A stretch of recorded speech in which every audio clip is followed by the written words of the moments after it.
Hello students, welcome to my channel.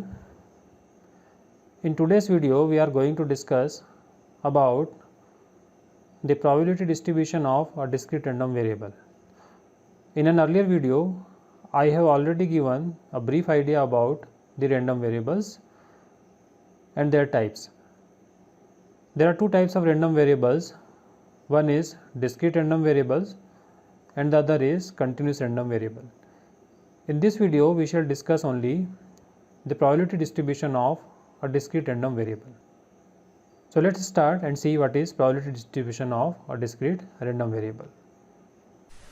So first of all, recall that a discrete random variable is a random variable which assumes a finite number of values or countably infinite number of values.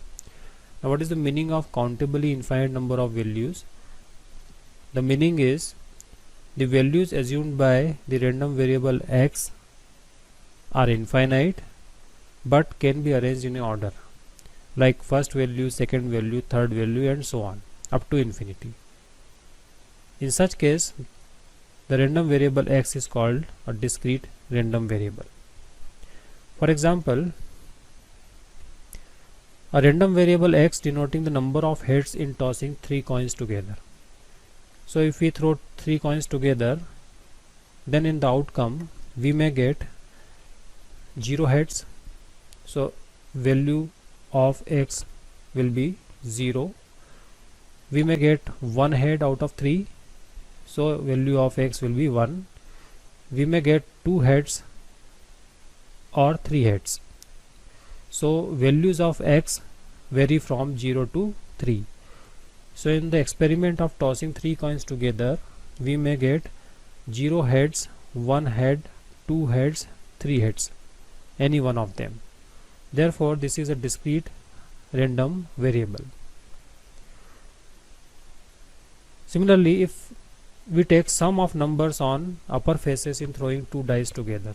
So in an experiment of throwing 2 dice together, if we note numbers on the upper faces and add them, then the minimum sum possible is 2, because we may get 1 on both the faces, nothing less than 1. So minimum sum is 2. Then we may get sum 3, we may get sum 4 and up to sum 12 when we get 6 on both the faces. So the total number of values assumed by x is 11. So 11 values are assumed by x in this experiment. Similarly, if we take rolling a die until we get 5, that means we have to roll a die until we get 5. So if we get 5 in the first roll itself, then value of x will be 1. If we get 5 in the second roll, not in the first roll, then value of x will be 2. If we do not get 5 in the first 2 rolls but we get 5 in the third roll, then value of x will be 3 and so on. So in this way x assumes values from 1 to infinity, because nobody can assure you when you get or when will you get 5. You may get 5 in the 5th roll, you may get 5 in the 6th roll or any other number up to infinity. So this is an example of countably infinite values, a random variable x assuming countably infinite values. So this is how we define discrete random variable.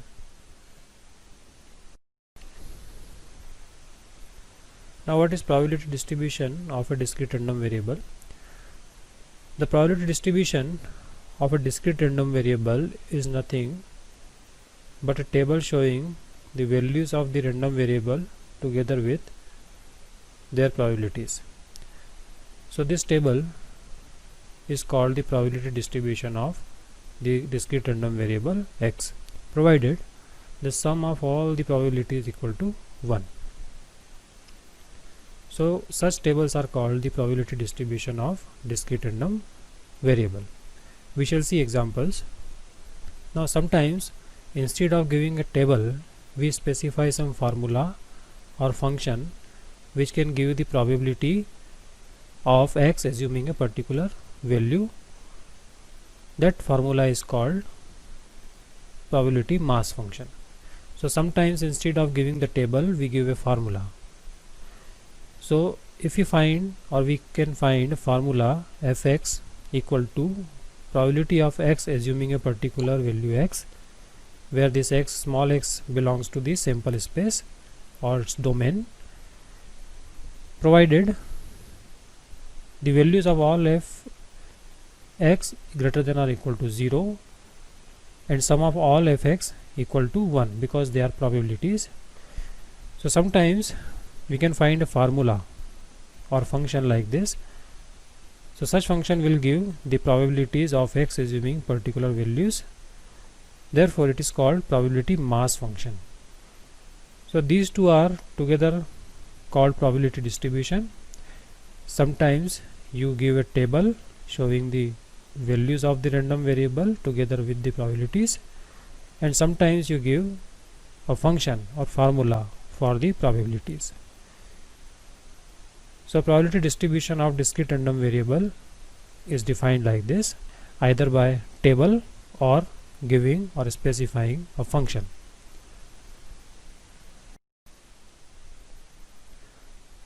For example, consider the random experiment of tossing a coin. We take simple example how to find the probability distribution of a discrete random variable. So for this purpose, consider a simple random experiment of tossing a coin. Then the sample space contains two outcomes, head or tails. Now define the random variable x from s into r by xw equal to 1 if we get head as the outcome, minus 1 if we get tails as the outcome. Then the random variable x assumes two values 1 and minus 1 according as the outcome. Therefore if we prepare the table, then we write the values of x 1 and minus 1. Now what is the probability of the discrete random variable x assuming value 1? So value 1 will be assumed by x when we get head as outcome. So what is the probability of getting head in tossing a coin? You know it is 1 by 2. So probability of x assuming value 1 is 1 by 2. Similarly, probability of x assuming minus 1 is 1 by 2. That means when we get tails as outcome. So this is the probability distribution of this random variable x in tossing a coin. So this table gives the probability distribution of the random variable x. That means the values of x together with their probabilities.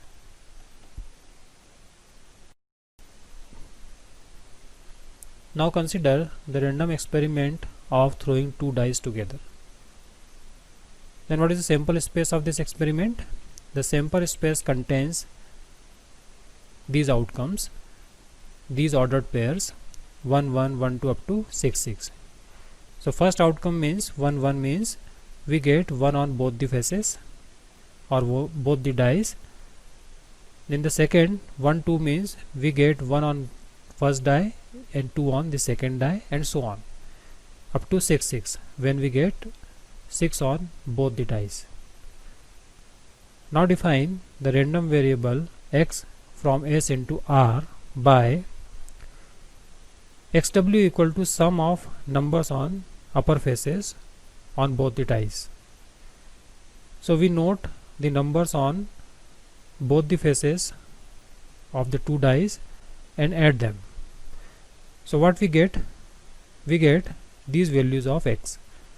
Minimum value is 2 when we get 1 1 on both the faces, then 3, then 4 up to 12 when we get 6 on both the faces. Now what is the probability of getting 2, or probability of x assuming value 2? So there is only one outcome which can give this sum, which is 1 1. So there are total 36 outcomes. So probability will be 1 by 36, because only one case, in only one case we get sum 2. So what is the probability of x assuming 2 is 1 by 36. Similarly, probability of x assuming 3. So when we get 3, when we get this 1 by 1 2 pair, that means 1 on the first die and 2 on the second die, or we get 2 on the first die and 1 on the second die. So in these two cases we get sum 3. So what is the probability? We have two outcomes, favorable outcomes, and total 36 outcomes in the sample space. So 2 by 36. Probability of getting or x assuming value 3 is 2 by 36. Similarly, we get 4. So what is the probability of x assuming value 4? So we get these outcomes 1 3. When we get this outcome 1 3, 3 1 and 2 2. So in these three outcomes we get sum 4. So probability of x assuming value 4 is 3 by 36, and so on. So if you calculate all the probabilities, then we get this. You can verify that sum of all the probabilities is equal to 1. So this is the probability distribution of x in throwing two dice together, where x represents the sum of numbers on the upper faces of both the dice.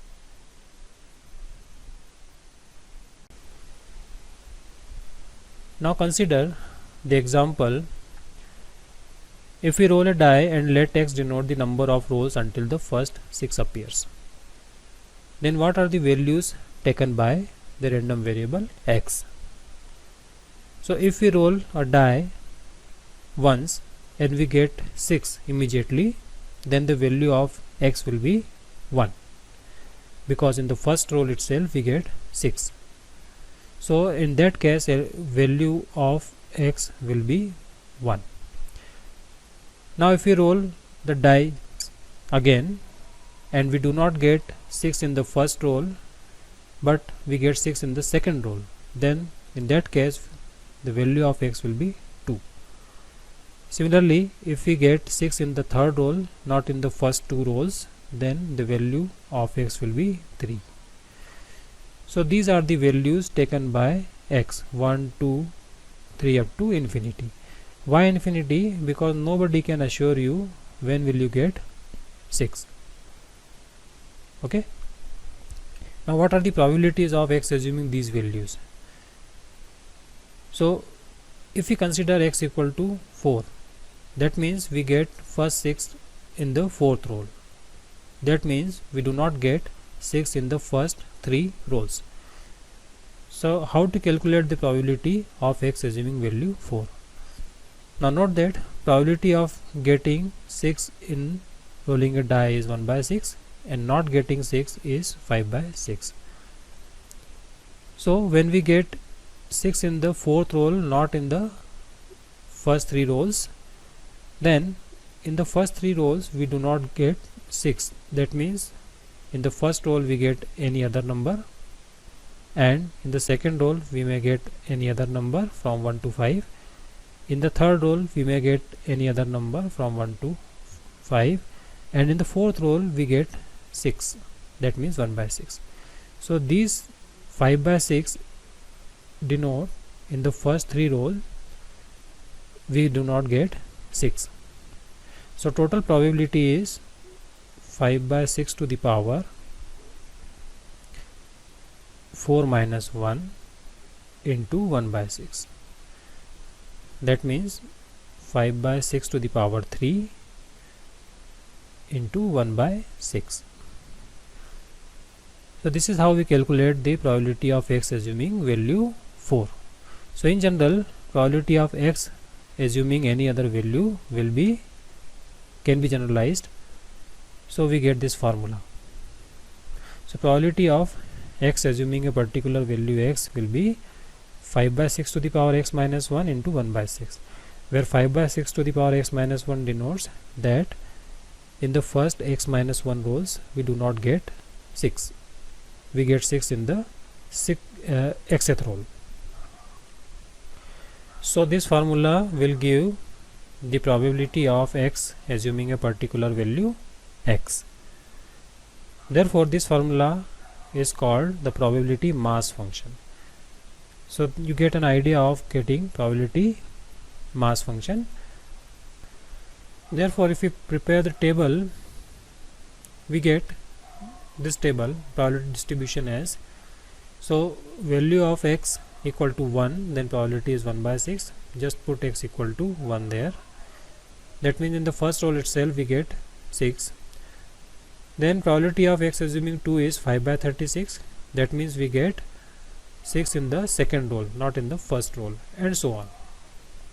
So this table is the probability distribution. So we do not have to write this table, we just have to give the formula. So probability mass function is sufficient for giving the probability distribution. Now we can check that greater than 0, because for no value of x, fx equal to 0 or negative, and also summation of all values of fx, if we calculate, then this value is 1. You can calculate this sum. So this is nothing but a geometric series. First term is g1, second is 5 by 6, third is 5 by 6 square, and so on. So 1 plus x square up to x to the power n, and so on up to infinity, with 1 upon 1 minus r. So this will give 1. So total sum of all the probabilities is 1. Therefore this is the probability mass function. And this is an example of a discrete random variable assuming countably infinite number of values. Okay, so this is how we find the probability mass function if possible. Now consider the example in which x denotes the number of daughters in a family with 3 children. Then what are the values assumed by x? So among the 3 children there may be 0 daughters, 1 daughter, 2 daughters, or 3 daughters. Therefore x will vary from 0 to 3. Now how to calculate probabilities of x assuming any of these values? So suppose when we have x equal to 2 means we have 2 daughters. So among 3 children we have 2 daughters. So which one? So we have to calculate all the possible cases.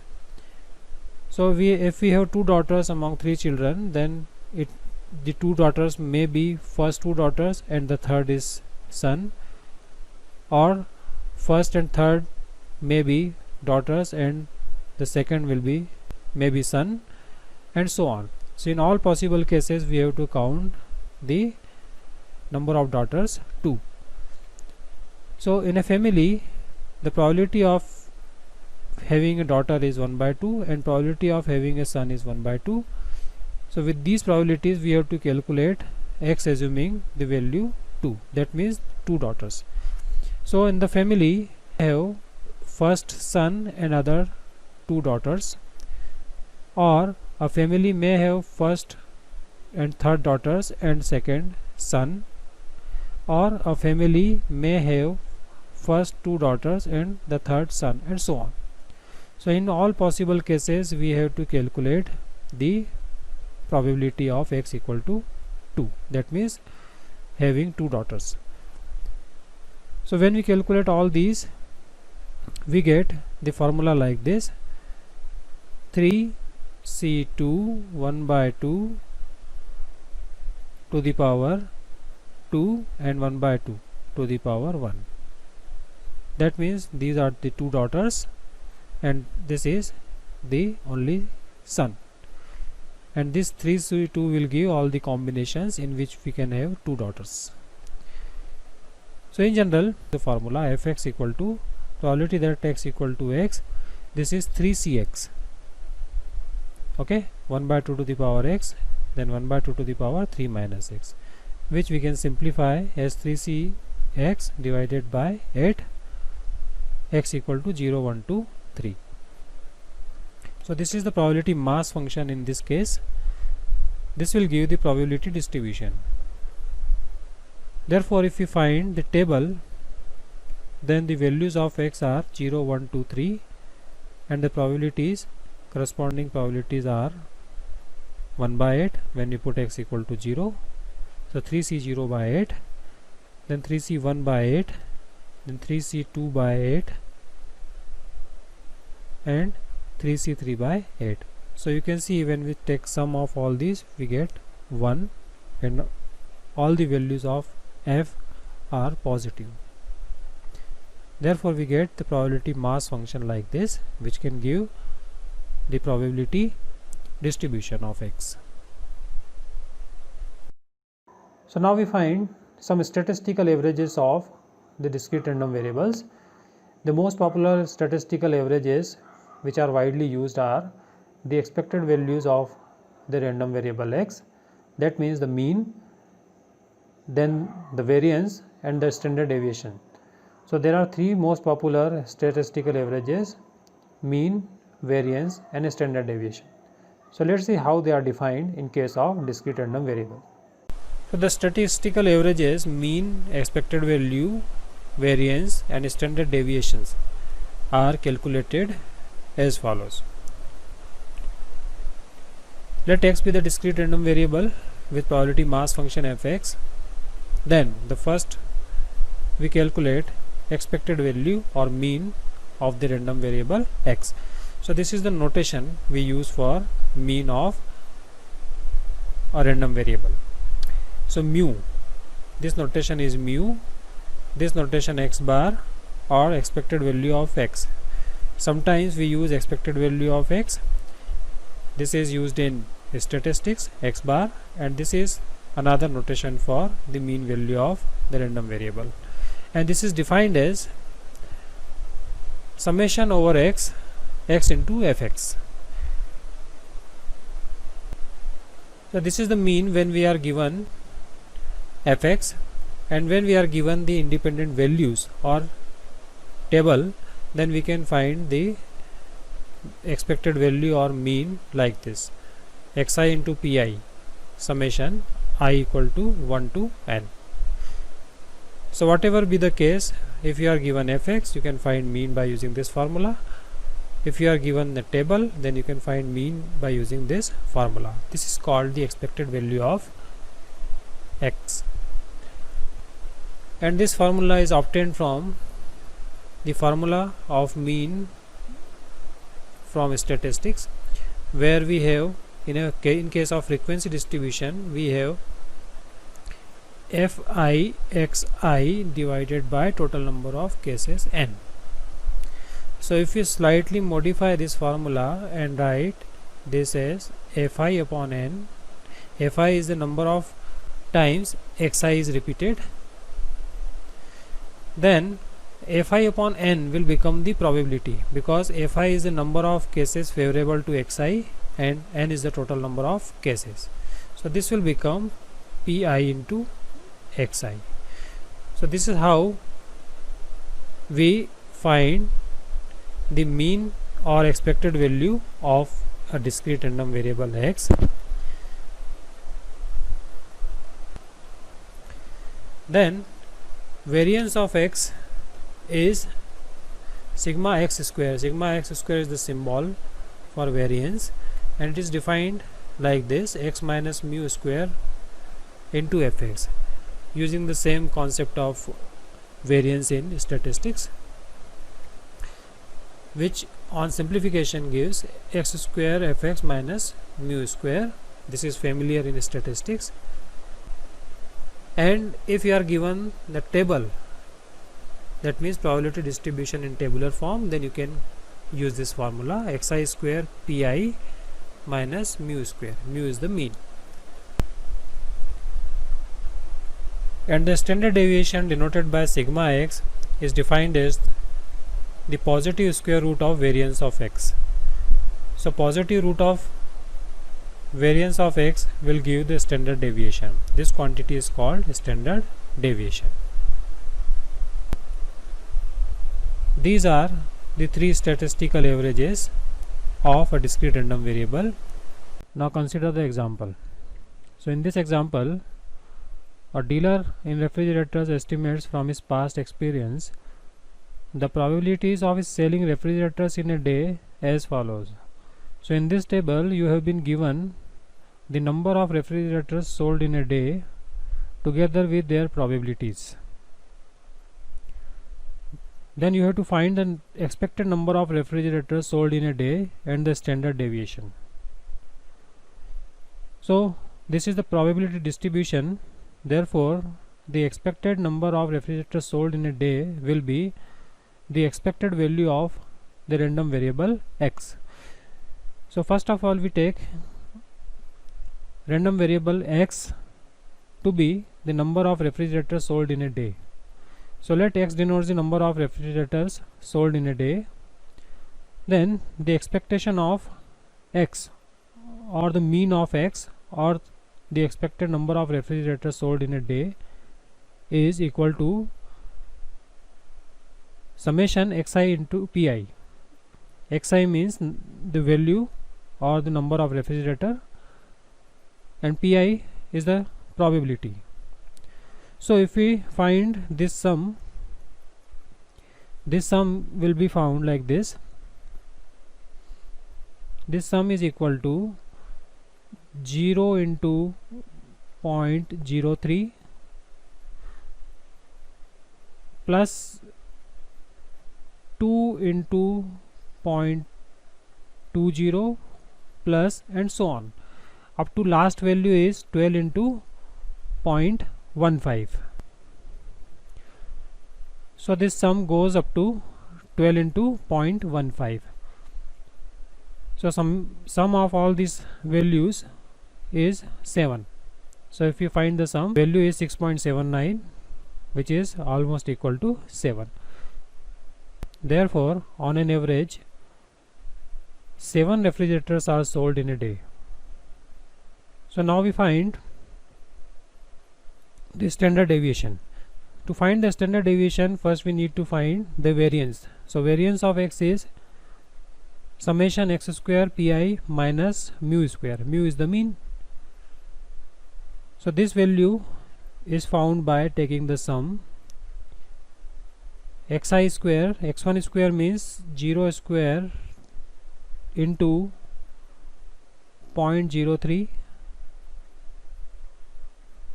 plus 2 square into 0.20, and this sum goes up to 12 square into 0.15 minus 6.79 whole square. This is mean. 6.79 is the mean. So when you solve this sum, you get the value 12.546. Therefore, the standard deviation is the square root of positive square root of variance, which is 3.542, the square root of 12.546. Therefore, the expected number of refrigerators sold in a day is almost 7, and variance is 12.546, and standard deviation is 3.542. Many times it is required to find the probability of a random variable x assuming values above or below a particular or specified value. The function giving such probabilities is called the cumulative distribution function or the distribution function of the random variable. So let's see what is the cumulative distribution function or the distribution function of a discrete random variable. To define the distribution function or cumulative distribution function of a discrete random variable, let x be a discrete random variable with the probability mass function fx. Then the function capital Fx equal to probability that x less than or equal to x. That means the probabilities up to the value x is equal to sum of all ft where t less than or equal to x, where x varies from minus infinity to infinity, is called the distribution function or the cumulative distribution function of x. It satisfies the following conditions. First, you note that f of minus infinity is 0, because when you find f of minus infinity, that means f of minus infinity will mean probability that x less than or equal to minus infinity. So this probability should be 0, because no real number is beyond minus infinity. So this probability is 0. When you find f of plus infinity, that will mean x less than or equal to plus infinity. So this probability should be 1, because every real number is less than infinity. So you take sum of all the probabilities up to infinity. So this should be 1.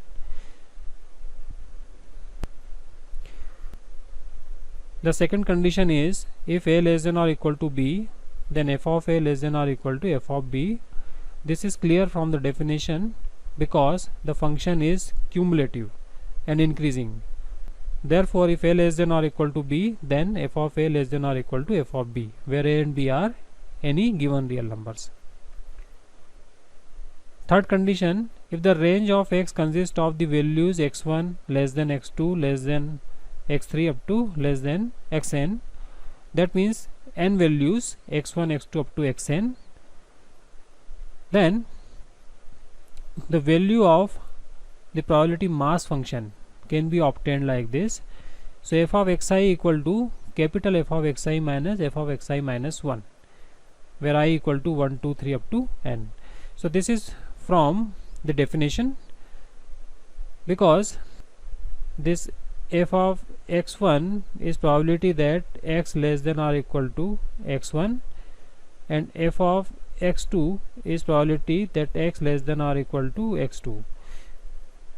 So when you want to find small f of x2, that clearly means f of x2 minus f of x1, because probability that x less than or equal to x2 is the probability sum of probabilities up to x2, and f of x1, capital F of x1 is sum of probabilities up to x1. So if we subtract probabilities up to x1 from probabilities up to x2, we get f of x2.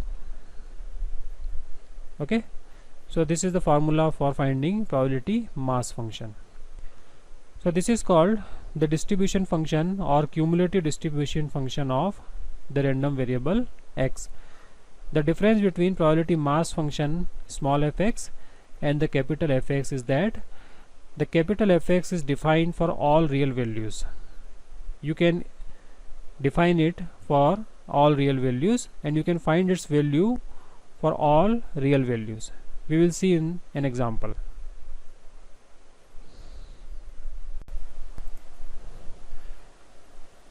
So consider the example.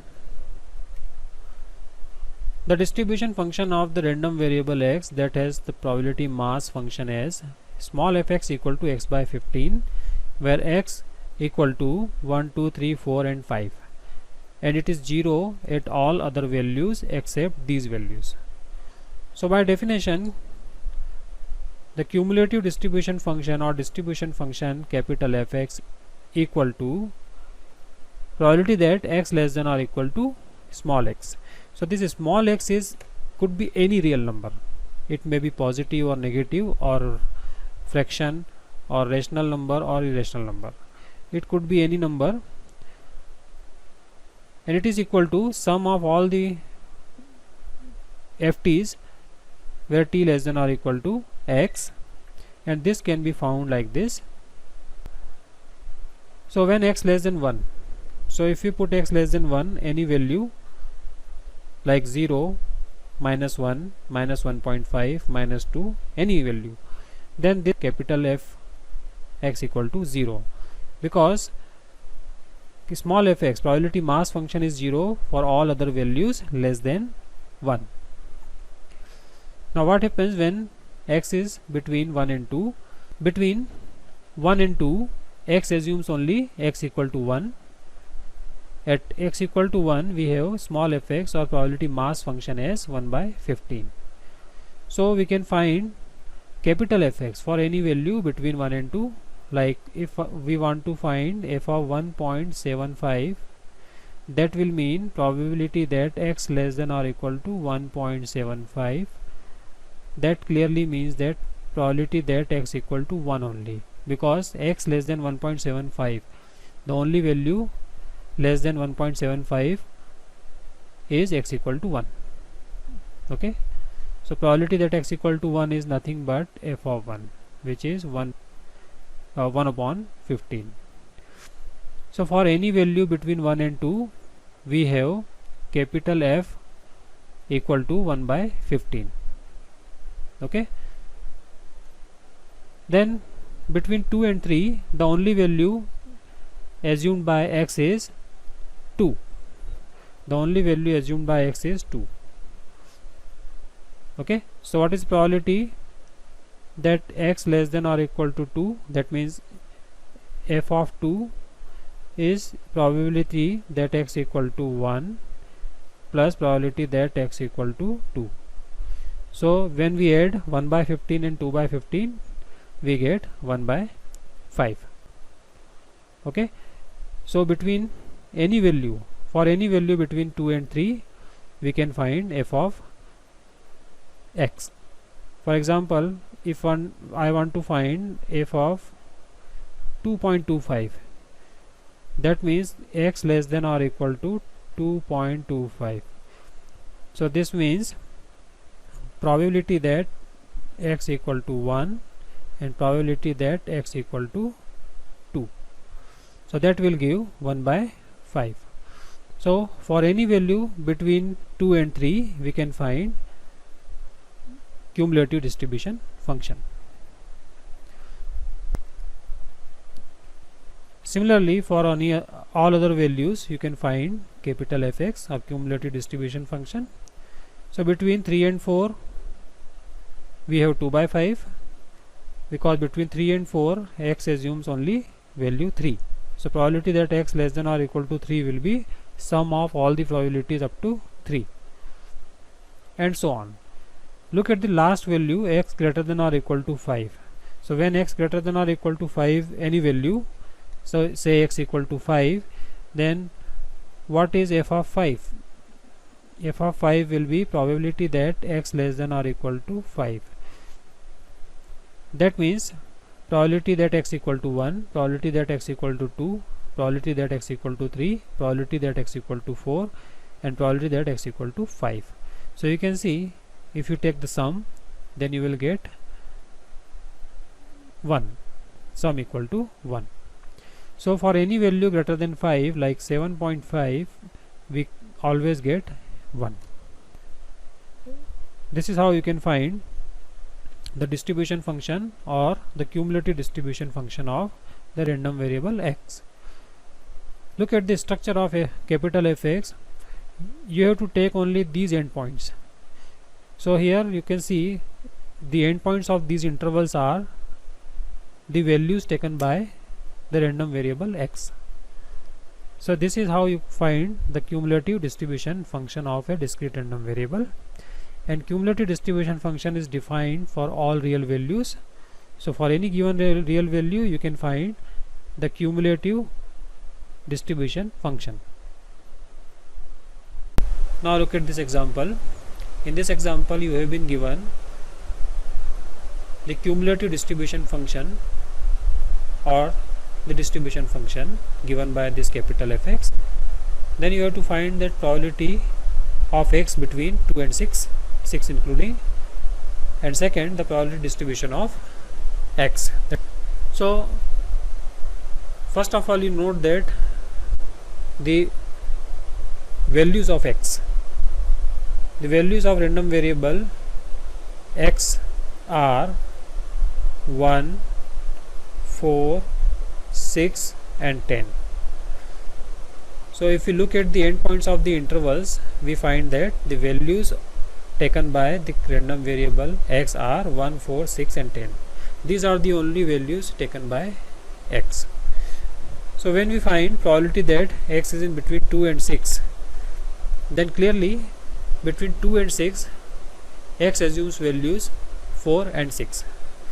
So probability that x between 2 and 6 including 6 is equal to probability that x equal to 4 plus probability that x equal to 6, and these are nothing but f of 4 plus f of 6 using the probability mass function or probability distribution of x.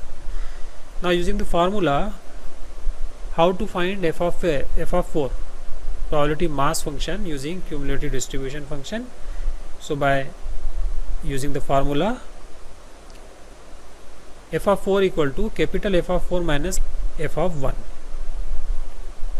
plus f of 6 equal to capital F6 minus f of 4. So this comes out to be 1 by 2.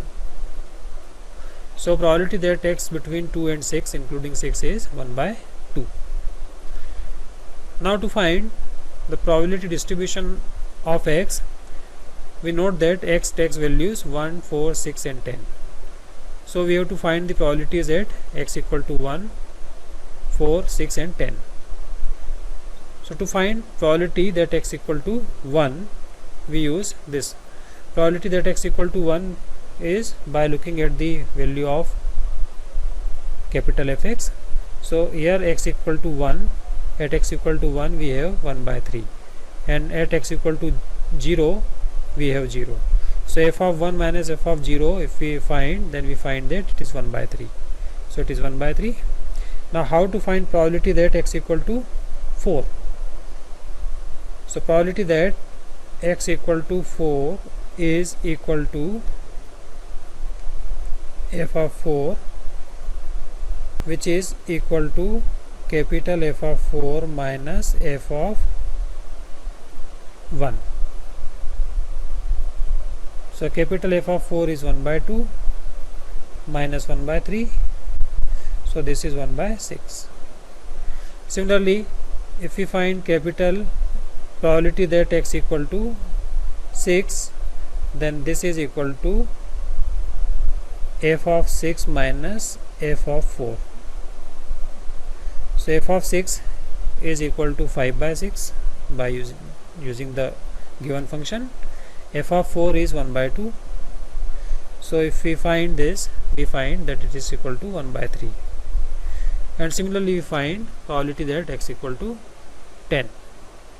So this is how we find the probability distribution of x and probability at any value of x using the cumulative distribution function. Now we see how these probability distributions are represented graphically. These probability distributions are represented by using histograms. So they are called probability histograms. To find the probability histogram of a probability distribution, we represent all the values taken by the random variable on horizontal axis and their probabilities on the vertical axis. So let's see how probability histograms are drawn. The probability histogram of a discrete random variable is the graphical representation of its probability distribution. It is a graph that represents the values of the discrete random variable on the horizontal axis and their probabilities on the vertical axis.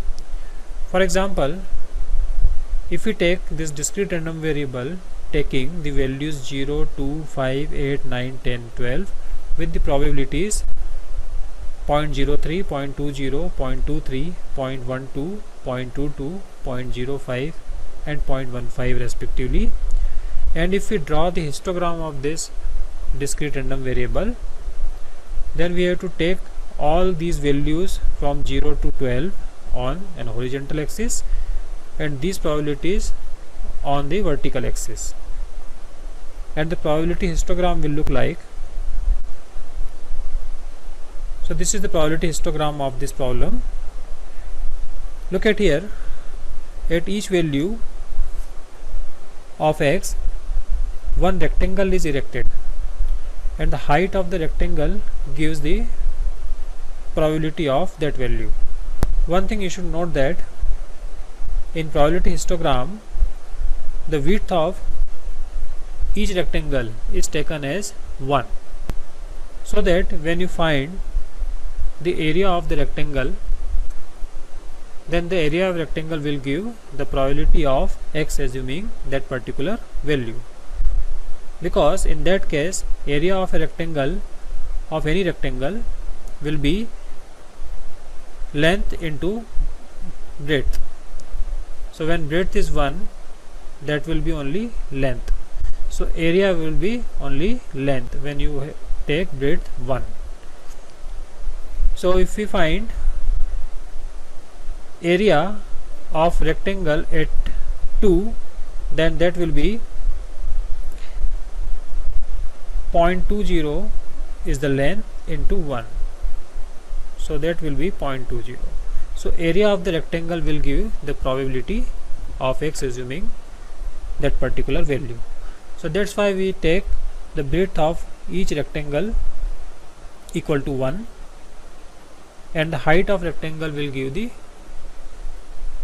probability of x assuming that value, or the area of the rectangle will give the probability of x assuming that value. So this is how the probability histogram is done. So I hope you enjoyed the video and understood what I have told you. Thank you very much.